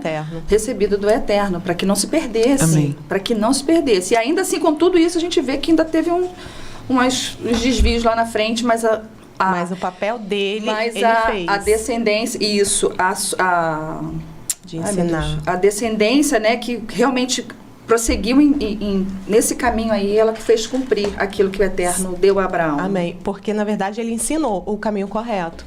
Né? E se lá na frente algum deles se desviou, aí a opção é aquele caminho, são as escolhas, né? São as escolhas. Caminho, a semente que foi plantada não frutificou da forma que o Eterno determinou a Abraão. Baruch Hashem. Baruch Hashem. E a gente quer falar sobre a descendência, sobre A Dani queria aquele último slide. Isso. Pessoal, a gente já está terminando, né? Já. Vamos terminar. Eu queria só uma imagem. E a Dani vai fechar depois. Existe um símbolo tanto de diminuição de letra como invertida, diminuída, mensagens que tem no texto. Existe um símbolo que só acontece em 4 momentos, é raríssimo, tá? Que eu coloquei aqui na tela. Daqui a pouco vai colocar, já está passando para o pessoal, vamos passar lá. Deixa eu ver aqui. Charles Shellet, né? Que e aí eu fui buscar no texto, a gente vai ver, se você consegue ver aqui na primeira palavrinha da direita para a esquerda, na primeira palavrinha em cima, para quem lê em hebraico, tem no primeiro exemplo do Rumash, está em cima do Mem. Na primeira palavrinha da direita aí, depois do número, tem um mem. Eu não sei ler hebraico. Você vai ver que tem um símbolo igual um zigue-zaguezinho em cima da letra. E na imagem de baixo, na Torá da Sefer, está em cima do Resh. Essa imagem em zigue-zague. Isso é um Shalshelet, que eu coloquei até a tradução. Esse símbolo, ele é raríssimo, só acontece na Torá em 4 vezes. E o que ele significa? O que ele mostra? Quando isso está no texto, que só tem 4 momentos, eu vou dizer quando aparece, ele indica uma hesitação, uma crise interna, um conflito espiritual, uma luta emocional muito grande, né? Então, para você estar em casa, você passou em casa ou está só... Tá, beleza. Então pode voltar aqui para nós. Ele está em cima da palavra, não importando aqui, porque eu fui pesquisar em cima de qual letra, a gente vê aqui em 2. Tá, mas eu coloco aqui que o importante é que esse símbolo está em cima da palavra Vaiomer. Vaiomer, e disse. Em que momento? No 24:12, a gente já está encerrando, então eu vou lá no 24:12 de novo. Quando Eliezer, falamos sobre ele, sobre a perspectiva messiânica, mas esse homem, esse Shalia, quando ele vai orar, aí é ele, quando ele vai orar, e disse, e disse, na oração dele, ó Senhor Deus de meu Senhor Abraão. O que está acontecendo com ele aqui, com esse símbolo? Esse símbolo só aparece na Torá, nem nos profetas, só aparece na Torá em 4 momentos. Em Ló, quando ele tem que sair de Sodoma e ali tem uma crise existencial, porque ele está deixando tudo para trás, e até que os anjos precisam até ajudá-lo a sair. Não digo por ele, mas por causa da família, filha, mulheres e tudo.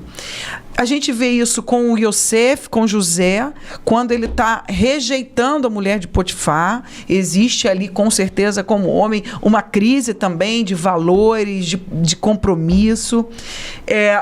E Moisés, aquele homem que o Eterno falava com ele face a face, e aí o Eterno chama o irmão para ser um sacerdote diante dele e toda a sua descendência.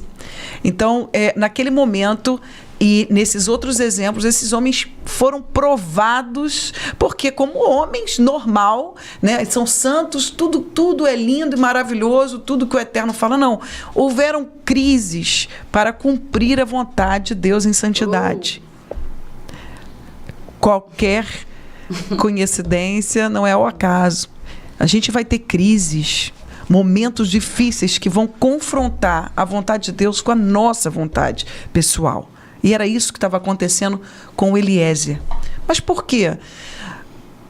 A literatura, os rabinos dizem que até por ele mesmo, mas assim, que ele tinha uma filha e que ele queria ver a filha dele nesse contexto todo. Desejo, né? Podia ser desejo, mas não podia, ela não estava dentro dos parâmetros, não era da parentela. E aí ela não faria parte disso. Então, esse sinal, e é um sinal cantilhado, longo, sofrido, vamos dizer assim, porque é um momento de luta interior, né? Ele aparece nesse momento para Eliezer, nessa oração que ele está fazendo. E o que eu queria trazer com isso, e aí concluir, né, a minha participação aqui, nós passamos por isso também. Passamos. Porque a gente fala, nossa, irmã Daniela, irmã Michele, mulher de Deus, uma benção, tudo que Deus fala está de acordo.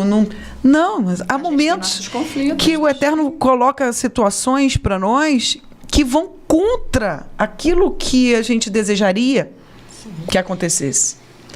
Mas o que eu acho maravilhoso, e eu deixei em amarelo embaixo, quando esse símbolo aparece, é certo uma coisa: todos esses homens, e assim como Eliezer, superaram, né, esse conflito pessoal, os conflitos, e cumpriram a missão. Foram obedientes, resilientes, se sujeitaram à vontade do Eterno. E aqui Eliezer cumpre a missão no propósito da vida de Abraão e de toda a descendência e também na nossa. Aleluia. Ele cumpre na nossa vida. Então, o que você faz, as suas escolhas vão ter impacto, porque você não sabe que aquilo que o Eterno está mandando você fazer tem de impacto na vida de quem está à sua volta ou da sua descendência. Exato. Né? Então, quando a gente olha de todos os ensinos, a gente precisa pensar nisso. Eu tenho minhas questões, mas a vontade do Eterno precisa ser superior à minha vontade. Amém. Exatamente. Aí a gente vem um turbilhão dentro da gente, onde o Senhor faz lembrar que Yeshua também teve esse momento de conflito. Sim. Exatamente. Quando ele sabia que já estava chegando a hora dele, e ele pede ao Pai, se for possível, Pai, passa de mim esse cálice. Amém. Isso, aquele foi um momento de conflito, porque ele não queria, né, a forma carnal dele, ele não queria, ele não desejava ver aquilo, mas ele precisava cumprir o propósito do Pai. O propósito que o Pai determinou a ele para cumprir. E a gente vê que se o próprio Mashiach, como você está falando, né, o próprio Mashiach, ele abriu mão de si, como Eliezer abriu mão de si. Como o próprio Mashiach teve esse conflito e fez com que o propósito dele se cumprisse, quem somos nós para também não abrir mão daquilo que são os desejos da nossa própria vontade, a nossa própria carne, e cumprir o propósito que o Eterno determinou para a gente cumprir. assim como Sara cumpriu, né? O propósito que o Eterno determinou a ela, todos os anos da vida dela e todas as vidas de Sara. E a gente vai encerrar aqui agora. Eu quero ler só um pedaço da descendência, né, na verdade não da descendência, mas do fim da vida de Avraham, que assim como Sara também teve os dias contados, né, separadamente, Avraham também teve. Lá no versículo, deixa eu ver aqui, 7. Versículo 7, do 25. Estou aqui no 8, 7. Estes foram os dias dos anos da vida de Avraham. Ele viveu 100 anos, 70 anos e 5 anos. Avraham expirou e morreu em boa velhice, idoso e satisfeito, e reuniu-se ao seu povo. E na literatura dá uma explicação assim. Assim como no caso de Sara, cada casa decimal aparece como a palavra anos em separado. Isto ocorre porque possamos fazer a seguinte interpretação: aos 100 anos era como aos 70, no que diz respeito à força, e aos 70 era como aos 5, sem pecado. Amém. Olha como é que o Senhor fez com os dois, Sara e Avraham. Amém. Amém. E eu trouxe uma reflexão aqui muito forte, né? Porque o título é: que legado nós deixaremos quando nós formos, né? Todos nós temos um legado. Qual legado, qual memória nós deixaremos após a nossa morte? Mas por que essa paraxá tem esse nome, né? Hayei Sara. Podemos responder de forma simples, mas profunda. A nossa vida não é só medida pelo que fazemos ou pelo que realizamos como indivíduo, mas pelo que fazemos por nossa família, nossos parentes, todos aqueles que estão ao nosso redor e pela nossa posteridade. Como o casamento de Isaac e Rivka, haveria a perpetuação da posteridade hebraica naquele tempo e depois judaica. Sabemos também que Sara viveu de uma forma significativa, produtiva, poderosa e muito boa, de boa memória. Por isso, Hayei Sara é um bom título para essa ministração, porque nós precisamos deixar um legado de boas ações, de Hesed, e tudo aquilo que a nossa essência divina, a nossa alma divina, a nossa fagulha divina precisa estar em constante conexão com o Eterno, porque assim a gente vai conseguir viver. E eu quero ler só um pedacinho aqui de Provérbios 10, 7. A memória dos justos é abençoada, mas a reputação ou o nome dos perversos apodrecerá. Nós queremos ser justos ou perversos? Nós queremos que a nossa boa memória seja como de justos, né? E vemos que os justos do povo de Israel, como Noah, Avraham, Moshe, Davi Hameler e nosso Mashiach Yeshua, deixaram um grande legado para essa vida, e que sejamos como filhas de Sara, nós que estamos aqui, né? Amém. E filhos de Avraham, porque nós somos filhos de Avraham e filhos de Sara. E em nome de Yeshua, que o nosso legado seja um legado de boas ações. Em nome de Yeshua, o Mashiach. Shalom, Amém. shalom. Shalom, shalom. Bom Shabbat, final de Shabbat. E não esqueçam, gente, curtam, compartilhem para todos aqueles que vocês desejarem. Eu não posso deixar, já que os homens fazem isso, eu também quero deixar um beijo, um abraço para o meu esposo, né? Gesaías, e nós queremos também deixar um beijo, meu amor. Amém. Amém? O Otávio está aqui atrás das câmeras. Um beijo para o meu marido, Rony, Rivka, que está lá fora. Amém.